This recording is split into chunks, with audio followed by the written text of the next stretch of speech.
Hello guys, তোমরা সবাই কেমন আছো? আশা করি সবাই ভালো আছো। আর আমি একটুকুও ভালো নেই। আমার প্রচণ্ড পরিমাণে জ্বর এসেছে, আর আমার চোখ মুখ দেখেই বুঝতে পারছো। আর সকাল সকাল বাসি কাজ সেরে এখন হলো প্রায় 7:30 বাজে। এখন সবজি কাটতে বসে পড়েছি। যেহেতু শরীরটা খুবই খারাপ, তার জন্য রান্নাঘরে বসিনি সবজিটা কাটতে। মানে শোয়ার ঘরেই, মানে রান্নাঘরের পাশে যে একটা ঘর আছে সেখানেই বসেছি সবজিগুলো নিয়ে। আস্তে আস্তে সবজিগুলো কেটে তারপরেই রান্না চাপাবো। যেহেতু আজকে শনিবার, কী রান্না করব সেটাই টেনশন হচ্ছিল। প্রত্যেক শনিবার আসলে আমার মাথার মধ্যে একটা চাপ থাকে, এমন একটা ব্যাপার যে কী রান্না করব শনিবারে, কী নিরামিষ কী রান্না করব। যেহেতু অত রান্নাবান্না করতে পারি না, তাই জন্য হাজব্যান্ডকে জিজ্ঞাসা করলাম যে কী রান্না করব। তা সে বললো যে বাঁধাকপি রয়েছে, বাঁধাকপি করে নাও, তোমার যেহেতু অনেক জ্বর এসছে সেমন কিছু রান্না করতে হবে না। বাঁধাকপি আর হলো কুমড়ার ডোকা ছিল, সেই কুমড়ার ডোকার নিরামিষ করব। আর যেহেতু ছেলে এগুলো দিয়ে খাবে না, যেহেতু বাঁধাকপি করছি সেখান থেকেই কিছুটা বাঁধাকপি দিয়ে বড়া ভেজে দেবো, ছেলে তাতেই খাওয়া হয়ে যাবে।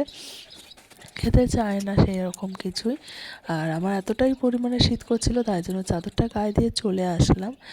আর এক এক করে এবার আস্তে আস্তে সবজিগুলো কেটে নিই। চলো, দেখতে থাকো, সাথে থাকো।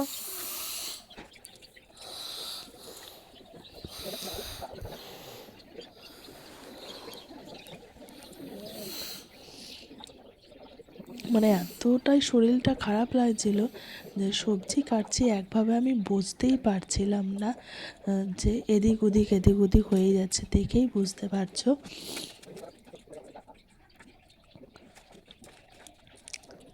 আর আমার ভিডিও তোমাদের কেমন লাগে অবশ্যই একটু কমেন্ট করে বলবে। আর আমার কাছ থেকে তোমাদের কেমন কেমন ভিডিও মানে পছন্দ, কেমন টাইপের করব, তোমাদের যদি কোনো বক্তব্য থাকে অবশ্যই একটু কমেন্টে বলো।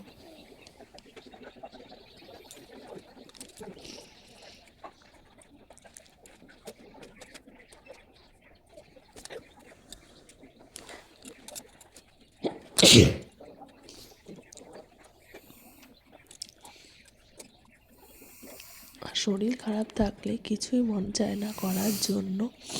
যাই হোক, রান্না করে তো খেতে হবে, কেউ তো আর করে দেবে না। যেহেতু ছেলে হাজব্যান্ড আছে, তাদেরও তো খেতে দিতে হবে। যতই কষ্ট হোক না কেন আমাদের মেয়ে মানুষদের সেটা করতেই হবে। যাই হোক, আমার সবজি কাটা হয়ে গেছে। এবার হলো মটরশুঁটিগুলো এক এক করে ছাড়িয়ে নিচ্ছি, বাঁধাকপিতে দেবো আর কি।